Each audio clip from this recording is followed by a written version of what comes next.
उन सपूतों में से एक स्वामी विवेकानंद, जिनकी जन्मतिथि पर एक राष्ट्रीय युवा दिवस के तौर पर मनाया जाता है। जब इतने सारे युवा लोग यहाँ पर बैठे हैं और उनके लिए आज का कार्यक्रम हो रहा है, तो आज के कार्यक्रम में उपस्थित श्री शिखर रस्तोगी सर, जिला युवा अधिकारी, नेहरू युवा केंद्र, देवभूमि द्वारका, जामनगर और अमरेली, तीनों जिलों का चार्ज उनके पास है।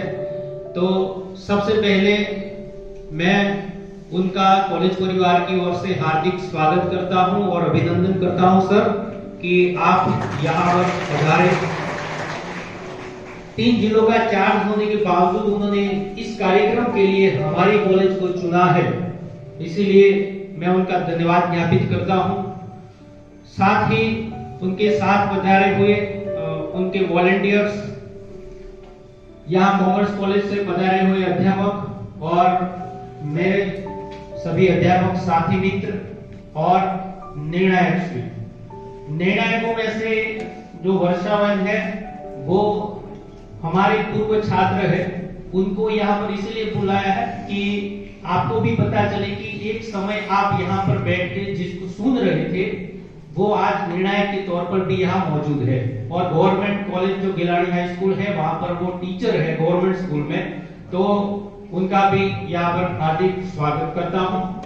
दोस्तों, स्वामी विवेकानंद का जीवन हमेशा युवाओं के लिए एक आदर्श रहा है और उनके आदर्शों के आधार पर युवा लोग जो है वो जीवन जीते हैं। खास करके उनके जो आदर्श है उसको आधार बनाकर जीना अगर सफल होना है तो ये बहुत ही आज के युग में जरूरी है। स्वामी विवेकानंद एक ऐसी प्रतिभा थे जिन्होंने भारतीय संस्कृति, भारतीय अध्यात्म, इतिहास, दर्शन सभी का झंडा जो है वो पूरे विश्व में फहराया था। किंतु उन्होंने जो सूत्र दिया था उस सूत्र को तो हम सब जानते हैं, किंतु आज क्या उस सूत्र को हम सार्थक करते हैं कि नहीं करते हैं, वो अपने आप से सवाल करना चाहिए। तो आज का युवा जो है जिस प्रकार से उन्होंने कहा कि ध्येय प्राप्ति न हो तब तक लगे रहो, तो ध्येय प्राप्ति कौन सी ध्येय प्राप्ति, ये आपको तय करनी पड़ेगी। क्या आपको केवल नौकरी चाहिए, वही ध्येय प्राप्ति है? क्या पैसा चाहिए, वही ध्येय प्राप्ति है? किंतु उन्होंने तो राष्ट्र निर्माण की ध्येय प्राप्ति के लिए बात की है। तो आप सभी जो युवा है वो राष्ट्र निर्माण के कार्य में अग्रसर रहे, सहयोग करें और उस आपके विचारों को उत्कृष्ट बने। विचार जो है वो ही राष्ट्र का निर्माण करते हैं। तो सशक्त राष्ट्र के निर्माण के लिए आज का जो कार्यक्रम हो रहा है उसमें आप सब भाग ले रहे हैं, उनको भी मैं अभिनंदन करता हूं, उनका भी स्वागत करता हूं। और जितने भी प्रतियोगी यहाँ पर मौजूद हैं वो भाग ले रहे हैं, उनका विशेष तौर पर अभिनंदन करता हूं, क्योंकि यहाँ पर भीड़ में बैठे रहना और भीड़ से अलग आके बात करना वो बहुत बड़ी बात होती है। तो फिर से आप सभी का हार्दिक स्वागत करते हुए मैं अपनी बात पूरी करता हूं। आप सभी का बहुत बहुत धन्यवाद। Thank you.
સ્વામી વિવેકાનંદનો મને એક મહિમા યાદ આવે છે કે ઉઠો જાગો અને ધ્યેય પ્રાપ્ત સુધી મંડરાઈ રહો. પણ આજનો યુવાન શું કરે છે કે ઉઠો જાગો અને 2 GB નેટ પૂરું કરો.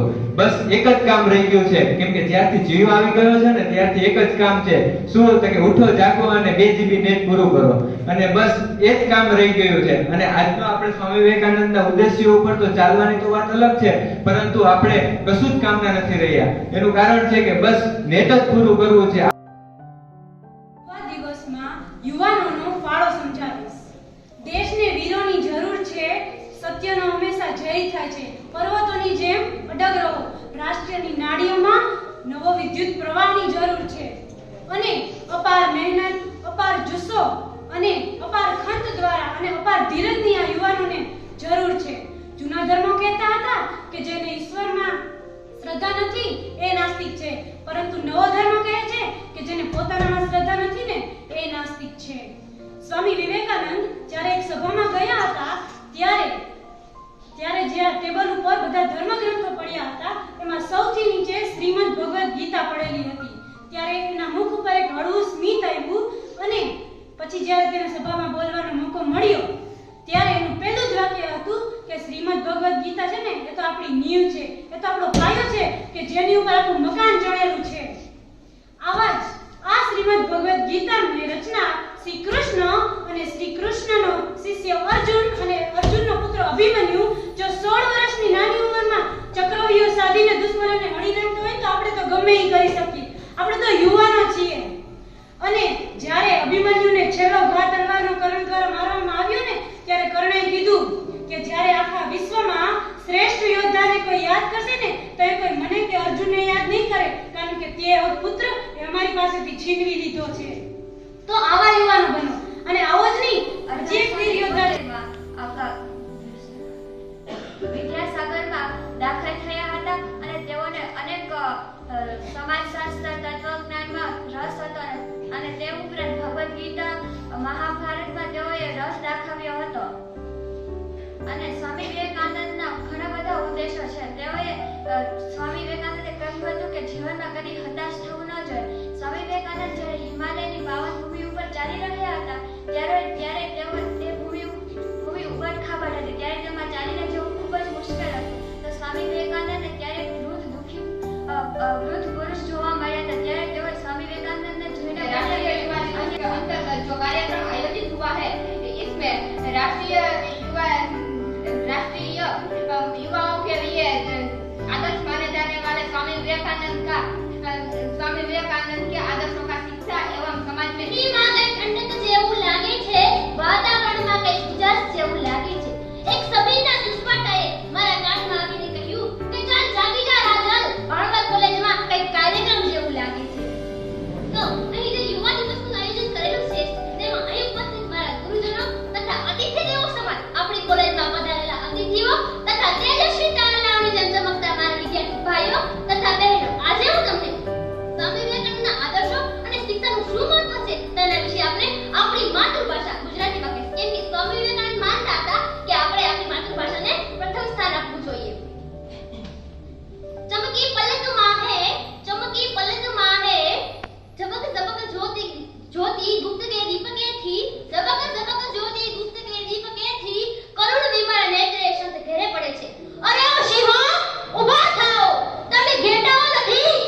हमें यह नहीं सोचना चाहिए कि आत्मा के लिए कुछ असंभव है।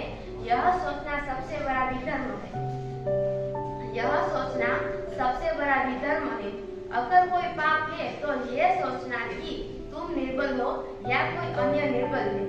ब्रह्मांड की सारी शक्तियाँ पहले से ही हमारी है और वो हम ही है जो अपने आंखों पर हाथ रख लेते हैं और फिर रोते हैं कि हम कितना अंधेरा है। गुरुजनों तथा बहाला विद्यार्थी भाइयों और बहनों को नमस्कार।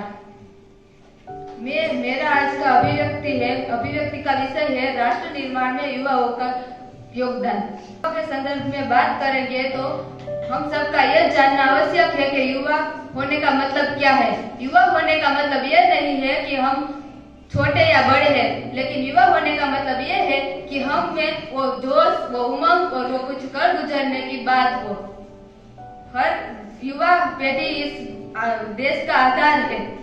जैसे एक इमारत कोई नींव पर टिकी होती है, वैसे ही देश का निर्माण एक युवाओं के आधार पर है। पहले देश की आजादी के समय युवाओं की भूमिका की वजह से ही हमें आज वो सफलता के शिखर तक पहुंचा है। हमें इस युवाओं को आज कुछ अलग ही बात है। सुनाई दे और उसे कहते हैं खामोशी, और जो आंखों में दिखाई दे उसे तूफान कहते हैं। ये जो दीवारों के सुराख है साहब, ये जो दीवारों के सुराख है, चाइना, अमेरिका, पाकिस्तान साजिशों का हिस्सा है, मगर हम इसे अपने घर का रोशनदान कहते हैं, रोशनदान कहते हैं। परम सम्माननीय मेहमानों, शिक्षकगण तथा निर्णायक मंडल के सदस्यों और सभी छात्रों को मेरा प्रणाम। मैं विभान नेहरा इस कार्यक्रम में राष्ट्र निर्माण में युवाओं की भूमिका के विषय पर अपना वक्तव्य दूंगी। आजादी का असली मतलब वह समझ सकता है जिसने कभी गुलामी की हो। हम सौभाग्यशाली है कि हमारा जन्म एक स्वतंत्र भारत में हुआ है। यूं तो आजादी की आग 1857 में जल चुकी थी, जो वर्षाल बनकर 1947 में हमें आजादी दिलाई। प्राचीन, मध्यकालीन और वर्तमान भारत के उदाहरणों के द्वारा मैं आपसे स्पष्ट करना चाहूंगी कि जब हम फिरंगियों के फेरे में फंस चुके थे, तब रंग दे बसंती चोला की एक ही आवाज पर टोलों के टोले उमड़ आते थे और उनके वंदे मातरम के नारों से खून में दौड़ने वाला 5-5 डिग्री का तूफान, खून में दौड़ने वाला 5-5 डिग्री का तूफान अंग्रेजी शासकों की जड़ों में तूफान ला देता था। लोग मर जाते थे, मिट जाते थे, फांसी चढ़ जाते थे। ये उस दौर की बात है जब देश बलिदान मांगता था, जब देश मर जाने को कहता था, जब देश फांसी चढ़ जाने को कहता था। किंतु आज देश लड़ जाने को नहीं कहता, आज देश मर जाने को नहीं कहता, आज देश फांसी चढ़ जाने को नहीं कहता, बल्कि मेरे विचारों में से यदि कोई व्यक्ति अपना काम पूरी मेहनत, पूरी ईमानदारी और पूरी लगन से करे ना, तो वही सच्ची देशभक्ति है, वही सच्चा राष्ट्र प्रेम है। मैं नहीं मानती कि व्हाट्सएप और फेसबुक की डीपी को 3 रंग में रंगना ही देशभक्ति है। और यदि आप कहेंगे कि साल में 2 बार तिरंगा हाथ में ले लेना ही देशभक्ति है, तो मैं आपसे पूछना चाहूंगी कि क्या वो बच्चा जो फुटपाथ में रहता है, नंगे पांव ट्रैफिक की जाम में तिरंगा बेच रहा होता है, तो क्या ये उनकी देशभक्ति है? ये उनकी देशभक्ति नहीं, उनके पेट के भूख की शक्ति है जो उसे ऐसा करने पर मजबूर करती है। क्योंकि न मस्जिद को जानते हैं, न शिवालों को जानते हैं, न मस्जिद को जानते हैं, न शिवालों को जानते हैं। जो पेट के भूखे होते हैं ना साहब, जो पेट के भूखे होते हैं ना, वो सिर्फ भोजन के निवालों को जानते हैं। आज का युवा जो आज हमारे देश के लिए, हमारे समाज के लिए, हमारे राष्ट्र के लिए समर्पण का भाव ही है देशभक्ति।